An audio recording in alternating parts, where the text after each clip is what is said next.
Wewe ni uumbaji wa Mungu kwa ajili ya kusudi lake, na unapoharibika ana uwezo wa kukutengeneza tena.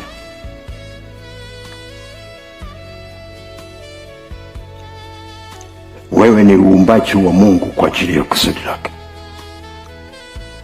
Unapoharibika ana uwezo wa kukutengeneza tena.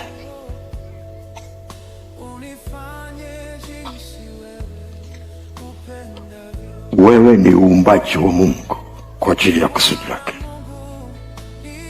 na unapoharibika ana uwezo wa kukutengeneza tena.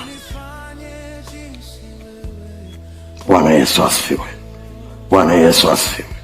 Haleluya, haleluya.